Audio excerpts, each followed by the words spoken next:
Good morning. कहाँ तक बताए थे? National waterway. अच्छा यही है ना, आंख बंद करके हंसता है। हाँ। बैठो बैठो बैठो। हाँ चलिए बनाए आप लोग। कहाँ तक बताए थे आप लोग को? नेशनल वाटरवे बताना था। नेशनल हाईवे याद करा दिए थे। ओल्ड मेथड भी बताए थे। न्यू नेम आपको खुद से याद रखना है। रखेंगे ना? ओल्ड वाला ही पूछता है, न्यू वाला नहीं पूछता। सुबह में ज्यादा ठंडा पड़ रहा था। सुबह सुबह तो ऐसा क्लास में उतना अभी फिलहाल नहीं है, लेकिन सुबह सुबह बच के रहना लो। अगर मार दिया ठंडा, हालत खराब हो जाएगा। आपका कौथा क्लास है बबली? First class. हाँ हाँ, रडार में आ गए लोग।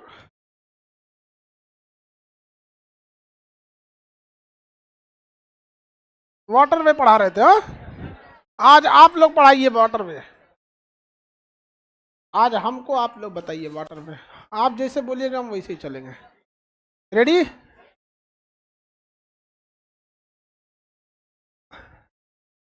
सबसे छोटा हाईवे 47A। 47A। सबसे लंबा 44। हाँ, उत्तर दक्षिण गलियारा या 44। स्वर्णिम चतुर्भुज कितने शहरों को?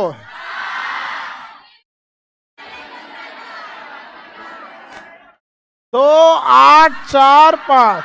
यही ना है स्वर्णिम चतुर्भुज? हो गया। जिसमें सबसे छोटा भाग ये वाला है। सबसे छोटा भाग 4 वाला है। Any problem? कोई दिक्कत नहीं। अब आपको वाटर वे पढ़ाना है। क्या बताना है? National water way. Indian map revision भी अच्छे से करते रहिएगा। यहाँ पर आप पूरा जो भी एक एक करके डेली देखते रहिएगा, एक एक पेज आपको कभी नहीं भूलेगा। जितना हम सुगा कलर से हाईलाइट कराए हैं, सारे जगह को देखते रहना है, नहीं तो फिर भूल जाएंगे, दिक्कत होगा। इसके बाद वर्ल्ड मैप चालू होगा। क्या कर रही है बबनी, छोटकी बबनी?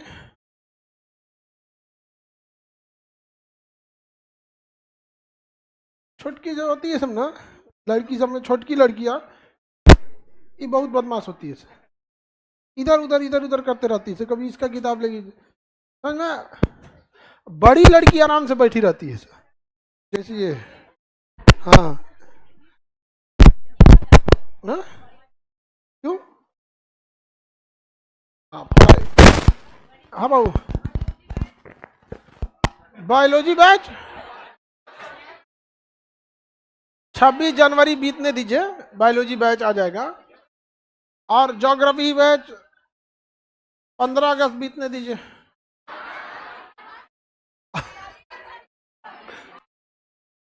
छब्बीस जनवरी बाद आएगा आपका बायोलॉजी।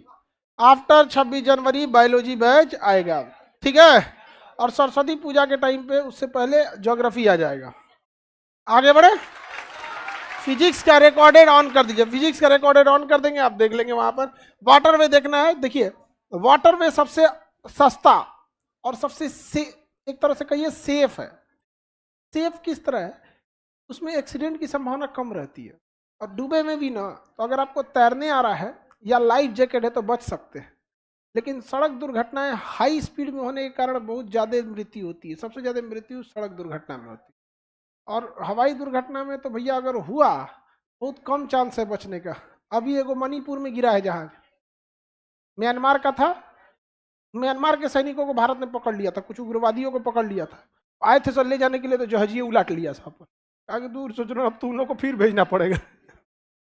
तो अभी देखिए दुर्घटना हुई जापान में भी, एगो जहाज के ऊपर दूसरा जहाज उतर गया। हुआ कि नहीं हुआ? 6 महीना पहले बेंगलोर एयरपोर्ट पर इतना कोहरा था कि पायलट जो रनवे पे उतारा ना, तो पता चला जा इक्के को चक्का रनवे पे है, एगो खेत में है, लेके उड़ गया। एगो इंजन वो धड़ाम से लड़ गया था, इक्के इंजन पे लेके उड़ा। ऐसा कुछ ना कुछ होते रहता है। लेकिन सबसे सेफ माना जाता है हवाई यात्रा को। सबसे सेफ किस यात्रा को माना जाता है? अरे हरियर रंग से कौन फोन करता है? कस्टमर। बढ़िया आदमी, बढ़िया आदमी बोल रहा होगा।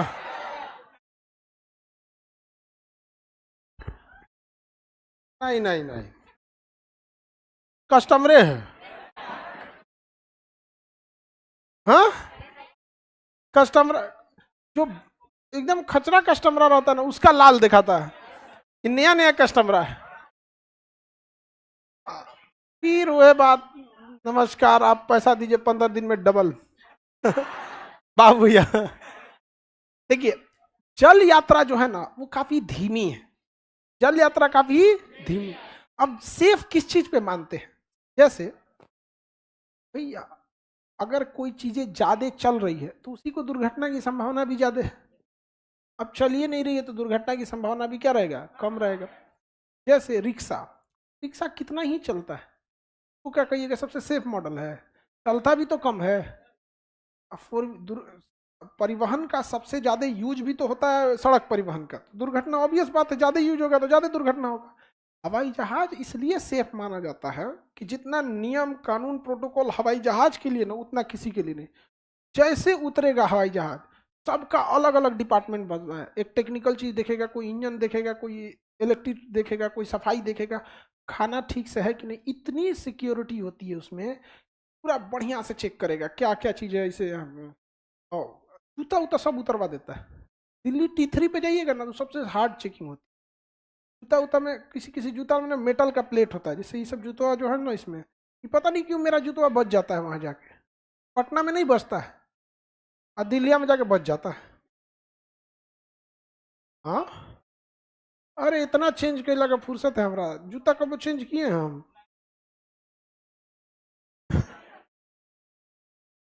एक एक कलर का तुम देखेगा हमेशा, जितना दिन। हाँ, अरे कौन बोल दिया बदल के आते हैं आप? ये सब का हमरा को शौक नहीं हुआ, कभियो शौक नहीं हुआ हमको ये सब चीज का। हाँ, फटेगा तो इसी टाइप का दूसर ले लेंगे। वो जूता वाला को भी पता है कि मतलब यही टाइप का देंगे एक के बारे में। आप एक दिन पूछ रहा था कि आप इतना पुराना कैसे हो गए, मतलब ये सब पुरान पुरान आदमी जो नहीं एकदम दादा टाइप का, वो लोग को ये सब का हमारा वो नहीं हुआ। हम फिल्म सिटी में गए थे, कौन बनेगा करोड़पति में, बोल रहे कि बढ़िया कपड़ा नहीं लाए, मतलब सूट वूट नहीं समझे, हर चीज में नहीं। ये सब कल्चर से क्या होता है ना, ज्यादा में एक मिडिल क्लास थोड़ा सा पीस जाता है ये सब चक्कर में। जितना एक समान होके रहिए उतना अच्छा लगता है, ज्यादा डिस्टेंस बनाना अच्छा नहीं लगता है। तो सबसे सेफ हवाई जहाज को क्यों माना जाता है? जो पायलट होता है ना उसमें, उसको दो अलग अलग टाइप का खाना दिया जाता है, एक ही टाइप का खाना नहीं मिलता है। क्योंकि पता चला कि कोई खाना में सपोज गड़बड़ है, कुछ कीर उड़ गया है, नहीं कभी कभी छिपकली हो जाती है, फूड पॉइजनिंग हो जाता है, तो पता चला दोनों खा के दोनों सूझ जाएगा। तो इसको कहा जाएगा तुम दूसर खाओ, और इसको कहा तुम दूसर खाओ। समझ आ गया कि नहीं आ गया? फिक्स होता है। लेकिन फिर भी उसमें इसलिए खतरनाक बोला जाता है ना कि अगर दुर्घटना हुआ ना तो बचने की संभावना बहुत कम होती है, बहुत कम होती है। हालांकि अब बहुत सारी चीजें स्टेबल हो गई हैं, लेकिन फिर भी खाली मैदान में वो उतर सकता है। घर द्वार पे उतरेगा तो दिक्कत हो जाएगी। खाली अगर मैदान है ना तो उतर जाएगा। वो भी डिपेंड करता है जमीन कैसा है। पता चला उतर चकवे धंस गया, हल्का तो होता नहीं है। आप सोचिए उसमें 200 आदमी बैठे रहते हैं, एक आदमी का आप औसतन 60 kg मानते हैं, तो 6 दूनी 18, 6 दूनी 12, 18 बोल दिए, 6 दूनी 12 कितना, 12,000 kg तो खाली आदमी है। 12,000 kg क्या आदमी, और हर आदमी कम से कम 20 किलो का सामान लेके जाता है।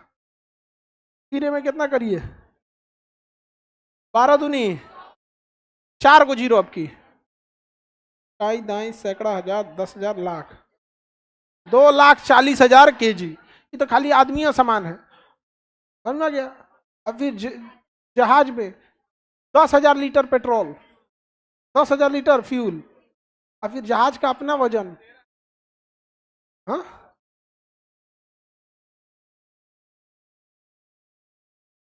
अच्छा गुड़ा कर दिए हैं। चल मतलब वजन काफी लंबा होता है ओवरऑल, मतलब अलग अलग का अलग। जितना हैवी जहाज रहेगा उतना हैवी, तो इसलिए तो सबसे फास्ट किसे माना जाता है? हवाई जहाज। सबसे सेफ भी माना जाता है हवाई जहाज। लेकिन अगर आपको बड़ा व्यापार करना है ना, क्या करना है, बड़ा व्यापार करना है, तो बड़ा व्यापार करने के टाइम पे ना आपको पानी वाली जहाज का ही सहारा लेना पड़ेगा, कि वो बहुत लंबे भार को ले जा सकती है। तो ये जो भारत के 9 राज्य हैं, भारत के क्या है 9 राज्य हैं, ये 9 राज्य के पास तो अपना समुद्र है, बाकी राज्यों के पास तो समुद्र नहीं है। तो इसके लिए जल मार्ग, अंतर्देशीय मार्ग को लेना पड़ेगा। जैसे उत्तराखंड से निकलती यमुना नदी, दिल्ली होते हुए यमुना नदी आई, और यहाँ से मेरठ होते हुए ये एरिया होते हुए गंगा नदी आई। अगर हम इन दोनों को गड्ढा कर दें, वही बढ़िया से गहरा खोद दें, और ये चली जाएगी कोलकाता तक, तो क्या ये जल मार्ग नहीं हो जाएगा? और जल मार्ग बहुत सस्ता होता है। जल मार्ग क्या होता है, सस्ता, क्योंकि उसके लिए ना, हाँ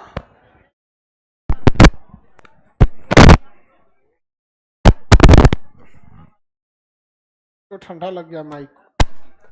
जल मार्ग सस्ता क्यों होता है समझिए, क्योंकि जल मार्ग में किसी भी तरह का सड़क नहीं बनाना होता। सड़क बनाने महंगा क्यों पड़ता है? पहले तो किसान से जमीन खरीदिए, उस जमीन को मिट्टी भरिए, फिर उसके ऊपर छोटा कंकर बजरी भरिए, पत्थर भरिए, फिर उसके ऊपर लेबल कीजिए, फिर डामर बिछाइए, फिर मार्किंग कीजिए, झमेला, फिर साइन बोर्ड लगाइए, सावधान बच्चे हैं, आगे खतरनाक मोड़ है, धीरे जो ढ जीबे।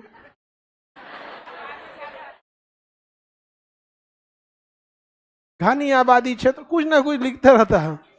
हाँ, आराम से चल मर्जी, तो कुछ ना कुछ लिखता है ना। हाँ, आगे अंधा मोड़ है, ऐसे लिखना। अब पानी वाले में गहिर रहना चाहिए, बस क्या रहना चाहिए, गहरा, चल दो बाबू, गहरा रहेगा तो चल दो, कुछ बनाना पड़ा। दूसरा, पानी वाली जहाज फ्लोट करती है, तो फ्लोटिंग में ना आप ढकेल दे तो इंजन का उतना भयंकर लोड नहीं होता जितना गाड़ी जो जमीन पे चलती है उस पर, क्योंकि जमीन वाली गाड़ी को पूरा चक्का घुमाना पड़ता है, और पानी वाली जहाज में को पंखा चलाना है, नीचे प्रोपेलर जो होता है उसको चलाना है। तो में क्या है, इंजन उतना ज़्यादा, मतलब जितना जहाज का पावरफुल होता है उतना उसको नहीं। और अगर धीरे धीरे चलते रहना है, तो ये अंतर्देशीय जल मार्ग बहुत जरूरी है। भारत में 6 जगह पे चिन्हित किया गया अंतर्देशीय जल मार्ग। दुर्भाग्य ये है कि किसी पर यातायात का बहुत अच्छा साधन नहीं है। कभी कभी कोई मंत्री गए उद्घाटन के लिए तो एक जहाज चला दिया गया, उसके अलावे नहीं। जैसे बहुत सारी पानी वाली जहाजें होती है ना, उस पर फेरी का यूज हो सकता है। फेरी ऐसे पानी वाली जहाज होगी जो नदी पे चलती है, वो लंबी होती है। क्या होती है, लंबी। और इसमें ना ट्रक लगा दीजिए, 3 लेयर का क्या लगा दीजिए, ट्रक, और ऐसे 10 गो लगा दीजिए, 10 3 कितना हो गया, हाँ 30 गो ट्रक हो जाएगी। और लंबा कर दीजिएगा तो एक एवरेज अगर बना देंगे ना, तो 100 ट्रक वाला एगो हो सकता है। कितना हो सकता है, 100 ट्रक। तो एक पानी वाली जहाज अगर ऐसे नदी वाला बना दे स्पेशल, तो कितने ट्रक को ले लेगा। अब जैसे पटना में लोड किया, घाट पे आया, उस पर चढ़ने का व्यवस्था कर दे, 100 गो लदा गया और ले दिया भागलपुर। सड़कें टूटने से बचेंगी, क्योंकि सड़कवा टूटते हैं सब यही ट्रक वाला।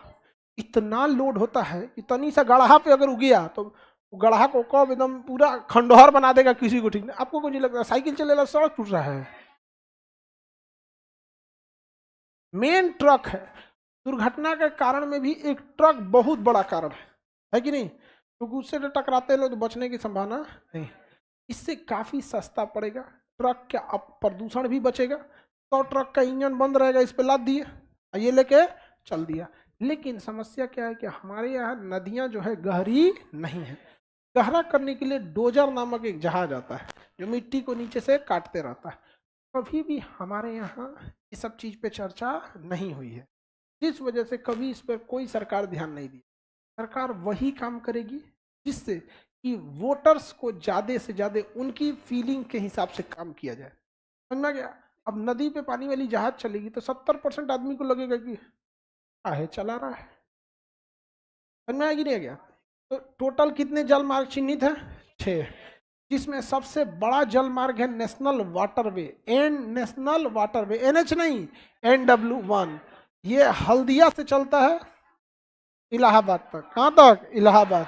हल्दिया से इलाहाबाद, हल्दिया से इलाहाबाद। इसीलिए अब देखिएगा जितने भी नदियों पे पुल बनाया जा रहा है, उसमें कोशिश ये किया जा रहा है कि पुल में पाया दिया जाए, लेकिन जहां पुल ज्यादा गहरा है वहां पर केबल स्टिक दे दिया जाए। क्या दे दिया जाए?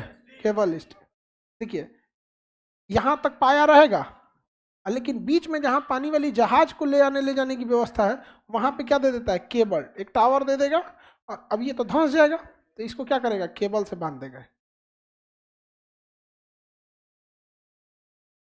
देखिएगा, ये फ्यूचर में अगर जहाज को क्रॉस कराना होगा, यहाँ से तो क्रॉस नहीं कर पाएगी, कहाँ से क्रॉस करेगी? बीच वाले से, और इसको केबल से लगा दिया गया। गंगा नदी पे अभी जो नया पुल बन रहा है वो कैसे है? केबल पे। अगर केबलवा कटा गया, काम से खत्म। बहुत हैवी होता है ये केबल, फिर इधर से इधरों बांध देता है, लोड क्या रहे? बैलेंस रहे, सुंदर भी लगता है, बैलेंस भी रहता है। यहाँ पे नेशनल वाटरवे NW1 कहां से कहां तक है? हल्दिया से आगे बढ़े।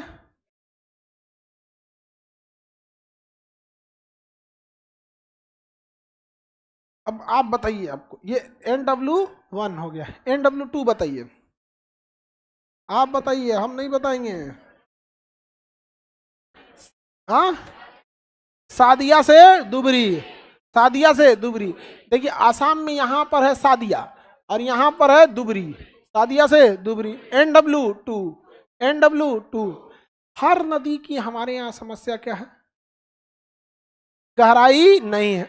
अब आप जरा सोचिए, अगर नदियों को हम गहरा कर देंगे, नदियों को क्या कर दे गहरा, तो क्या पानी वाली जहाज चल सकती है? और बाढ़ की समस्या, अरे 20% तो कम हो जाएगा ना। समझ में आएगी नहीं क्या?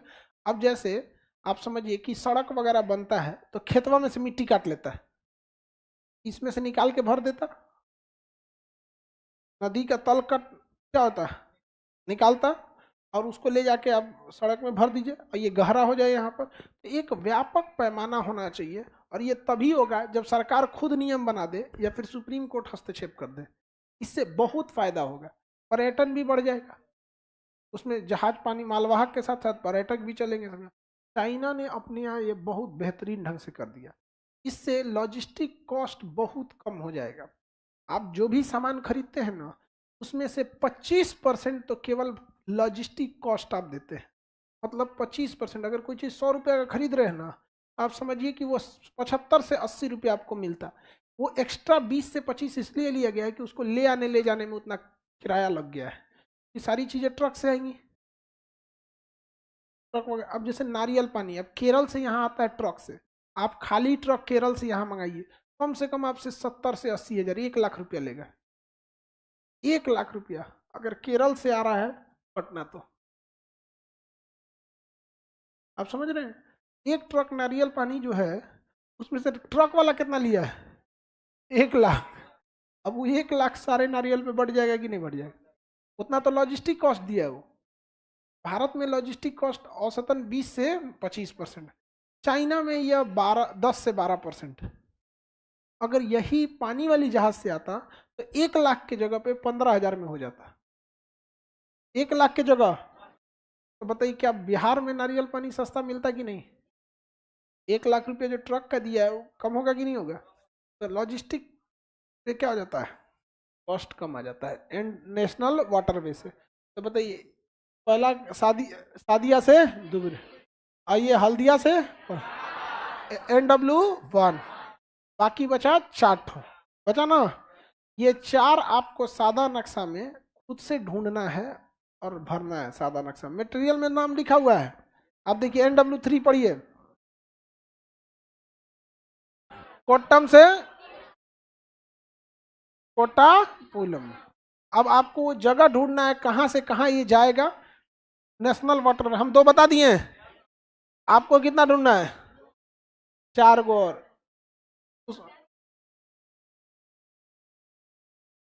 अच्छा 4 ही है, 2 हम बता दिए, 2 आप ढूंढेंगे। तो टोटल कितने कितने प्रस्तावित है? हाँ, 6 प्रस्तावित है। 4 इंपॉर्टेंट है जो आपको याद रखना है, जिसमें सबसे बड़ा हल्दिया से प्रयागराज, समझ में आ गया। वो पटना होके जाता है, हल्दिया से प्रयागराज पटना होके जाता है। लेकिन एक को जहाज देख लीजिए, आप गंगा के किनारे खड़ा हो जाइए, 3 बार बैठल रहेंगे, कोनो जहाज नहीं जाएगी आपको पानी में, खाली लकड़ी वाला मिलेगा आपको, उसमें मछली मारते हुए या बालू निकालते हुए। हाँ नाव, नहीं तो वही 40 रुपये में वो पार छोड़ देगा,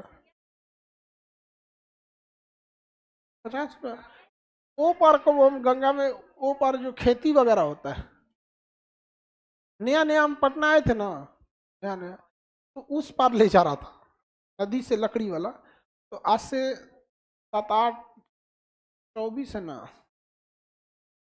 7-8 साल पहले, तो हमको आइडिया नहीं था, हम गंगा के किनारे गए तो देखे कि सब लोग उधर ले जा रहे थे, तो हम पूछे, तो हमको लगा हाजीपुर तक ले जाएंगे। हम पूछे कहाँ हाजीपुर तक चलते हैं, मेरा मजाक बना दिए। हमको नहीं पता था कि वो पर गढ़ावा में ले जाके छोड़ देते हैं, समझ में? हमको लगा हाजीपुर तक ले जाते। हम इसलिए पूछे ना कि हाजीपुर जा रहे थे एक बार ना, तो 3 घंटा जाम में फंस गए थे। उस समय गंगा पुल जो था ना, एक ही लेन चालू था और एक और काम चल रहा था, 6-7 साल उस पर काम चला है, तो जाम में फंस गए थे। मेरा एक बार ट्रेन छूट गया था, हमको लगा कि ये सुविधा अच्छा है, हम पूछ लिए कि हाजीपुर स्टेशन तक चलते हैं।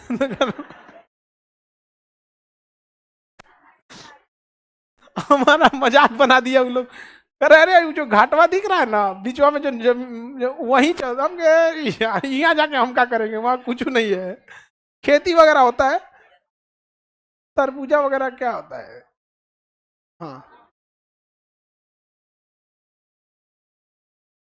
आगे बढ़े तो बताइए, तो NW1 आप बढ़ा देंगे, NW2 बताएंगे, बाकी NW3 और 4 खुद से ढूंढ के लाएंगे। प्रस्तावित कितना है? 6। अगला टॉपिक बताएंगे, हाँ तटीय मैदान, देखा जाए, रेडी, चलिए देखिए इधर, तटीय मैदान देखा जाए। ये बताइए पर्वत कौन सा है? पश्चिमी घाट। ये ज्यादा ऊंचा है या कम ऊंचा? ज्यादा ऊंचा। टूटा फूटा है या सतत है? ये पहाड़ बोल रही है पूर्वी घाट, ज्यादा ऊंचा या कम ऊंचा? सतत या टूटा फूटा? टूटा फूटा। देखिए यहां से जो पश्चिमी घाट और पश्चिमी तट के बीच की जो जमीन है, इसे कहते हैं पश्चिमी तटीय मैदान। कौन सा मैदान? पश्चिमी तटीय मैदान। बताइए यहाँ कौन सी मिट्टी? लेटराइट मिट्टी। और पूर्वी घाट पर्वत और पूर्वी तट के बीच के मैदान को पूर्वी तटीय मैदान, पूर्वी तटीय मैदान। बताइए इधर कौन सी मिट्टी है? जलोढ़। कौन मिट्टी? जलोढ़ मिट्टी। बताइए ज्यादा चौड़ा पश्चिमी तटीय मैदान है कि पूर्वी तटीय? हाँ पूर्वी तटीय मैदान। खनिज के लिए अच्छा है पश्चिमी तटीय, पश्चिमी तटीय मैदान, वो पश्चिमी तट और पश्चिमी घाट के बीच है। लेकिन पूर्वी तट है ना, पूर्वी तट, इसकी खासियत ये है कि ये ज्यादा टेढ़ा मेढ़ा है, देख रहे हैं? ये बंदरगाह बनाने के लिए अच्छा माना जाता है। बंदरगाह एकदम फेस पे नहीं बनाया जाता है, अंदर बनाया जाता है। बंदरगाह एकदम फेस पे नहीं बनाया, ना सुनामी उनामी में दह जाएगा। सुनामी में क्या हो जाएगा? दह जाएगा। आप मुंबई में भी देखेंगे तो बंदरगाह बीच में है कि ना अंदर है? अंदर है। आप देखिए ये मुंबई है, ये ना मुंबई, बढ़ा दिए, ये मुंबई है ना, अमीबा लग रहा है, ठीक है? अब आप बताइए यहाँ बंदरगाह बना दें, सुनामी आएगा धाए से मार देगा, उधियाइए जाएगा लोग। यहाँ बनेगा बंदरगाह? कहाँ बनाया जाए? यहाँ पे, यहीं पे ना? हाँ देखो सुनामी से सुरक्षा के लिए बंदरगाह बनाइए। कहाँ पे? यहाँ पे सुरक्षित बंदरगाह एकदम शहर में बना दिया गया। हाँ? कहाँ बनाया जाए बता? हाँ पिछले साइड में, यहाँ पे बनाया जाए। यहाँ पे बंदरगाह है, कहाँ है? यहाँ पर। और नवा शिवा बंदरगाह इधर है। तो ये मुंबई हो गया और ये नवा शिवा हो। इधर अगर हम पुल बना दे तो ये मुंबई और नवी मुंबई तो सट जाएगा, लेकिन ये पानी वाला जहाज जाएगा, पुले तूर देगा। तो जो अभी मोदी जी पुल का उद्घाटन किए अटल सेतु, वो इस साइड से, समझ में आ गया, इस साइड से ट्रांस हार्बर लिंक, समझ में आ गया। ये मुंबई और ये नवी मुंबई हो गया। ये बंदरगाह को बचा दिया गया है, नहीं तो बीच में ले आता। अच्छा, किनारे किनारे अब एक सड़क प्रस्तावित है कि अब यहाँ से यहाँ तक किनारे किनारे कोस्टल रोड बनेगा। क्या बनेगा? कोस्टल। यहाँ पे एयरपोर्ट, तो कोई भी बंदरगाह कहाँ बनता है? टेढ़ा मेढ़ा। तट एकदम बराबर रहेगा तो अच्छा बंदरगाह नहीं बनेगा। कहाँ रहेगा? टेढ़ा मेढ़ा। ऐसे अंदर घुसा रहेगा तट ना, तो उसी में जाके क्या बना देगा? बंदरगाह बना देगा। तो प्राकृतिक बंदरगाह टेढ़े मेढ़े अर्थात दंतुरित तट, टेढ़े मेढ़े मतलब दंतुरित तट, टेक्निकल वर्ड है, दंतुरित तट पर बनाना इजी होता है। पश्चिमी तटीय मैदान पर दंतुरित तट की कमी है, दंतुरित तट की कमी है, जबकि पूर्वी तटीय मैदान पर दंतुरित तट की कोई कमी नहीं है। तो बंदरगाह के लिए कौन अच्छा? पूर्वी तट। हाँ, पूर्वी। ज्यादा चौड़ा है पूर्वी, जलोढ़ मिट्टी पूर्वी तट, लेटराइट मिट्टी पश्चिमी, पतला है पश्चिमी तट। समझ में आ गया? अब आप इससे सादा नक्शा बनाइए। सबसे पहले क्या बनाएंगे? पश्चिमी घाट पर्वत। बताइए, पश्चिमी और पूर्वी घाट पर्वत कहाँ मिलते हैं? नीलगिरी। नीलगिरी की सबसे ऊंची चोटी दोदा बेटा, पूर्वी घाट की महेंद्रगिरी, पश्चिमी घाट की पूर्वी घाट की महेंद्रगिरी, पश्चिमी घाट का महाबलेश्वर। लेकिन महाबलेश्वर से भी ऊंचा है कलसुबाई, लेकिन ऑप्शन में कलसुबाई नहीं रहता है। बन जाएगा आपसे पश्चिमी घाट और पूर्वी घाट।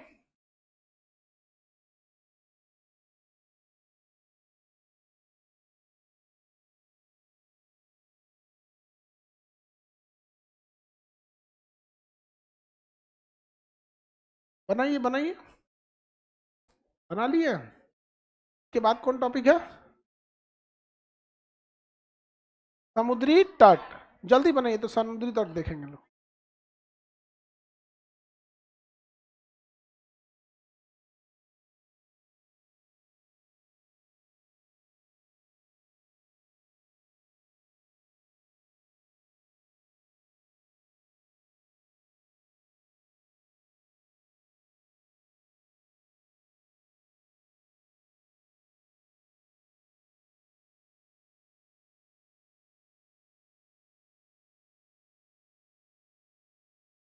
करेंट अफेयर का क्लास क्यों नहीं लेते हैं? अरे गधा, हर सैटरडे करेंट अफेयर लेते हैं। यूट्यूब पर क्यों नहीं लेते हैं? यूट्यूब पर डिस्ट्रैक्शन ज्यादा होता है। आप यूट्यूब पे जाएंगे पढ़ने करेंट अफेयर, ठीक है, लेकिन फिर वही आप उधर से भटकते रह जाएंगे। उससे अच्छा पढ़ना है तो एप्लीकेशन पे आ जाइए। कौन सा क्लास, चार्ज थोड़ी लगता है एप्लीकेशन पे भी।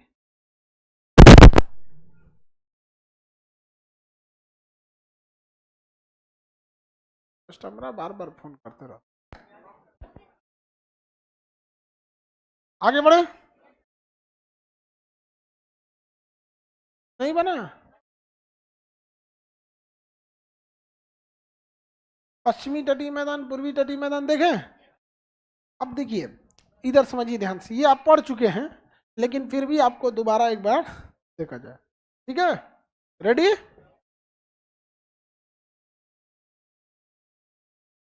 गुजरात की ये तट का नाम है कच्छ तट, और ये वाला सौराष्ट्र। तो बताइए, ये वाला सौराष्ट्र, इसे हम काठियावाड़ तट भी कह सकते हैं। कह सकते हैं कि नहीं?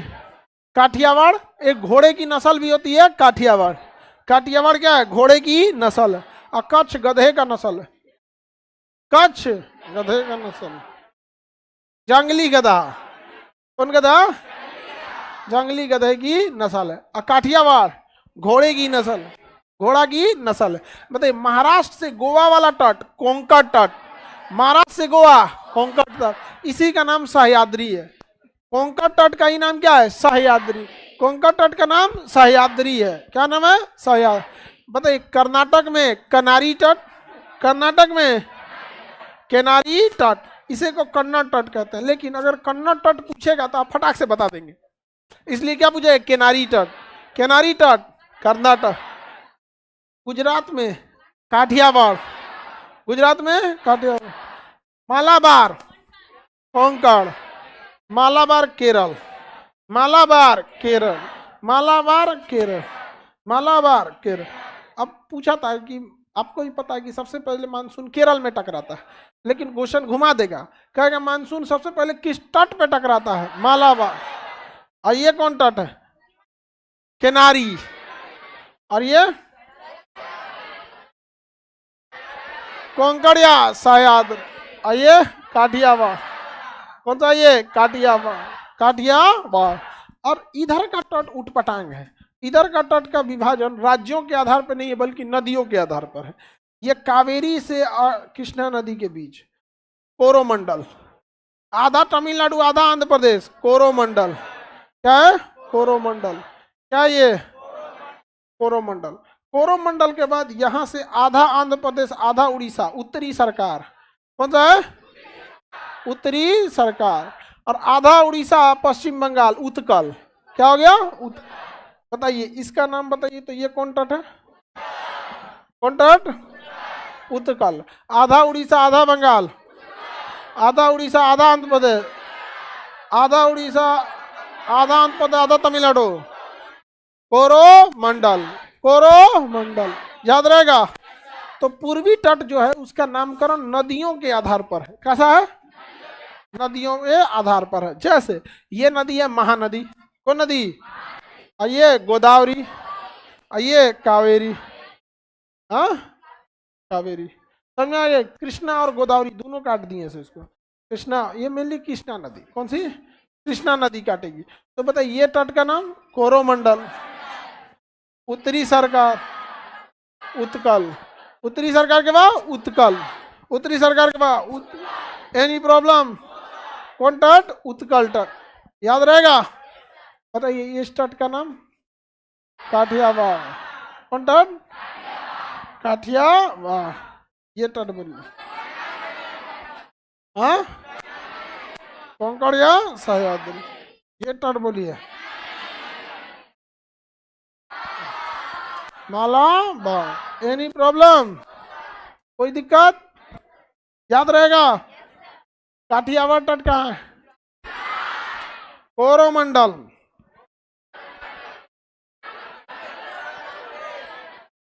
बताइए।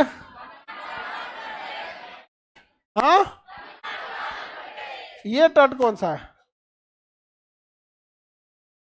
मुंबई का तट कौन सा है?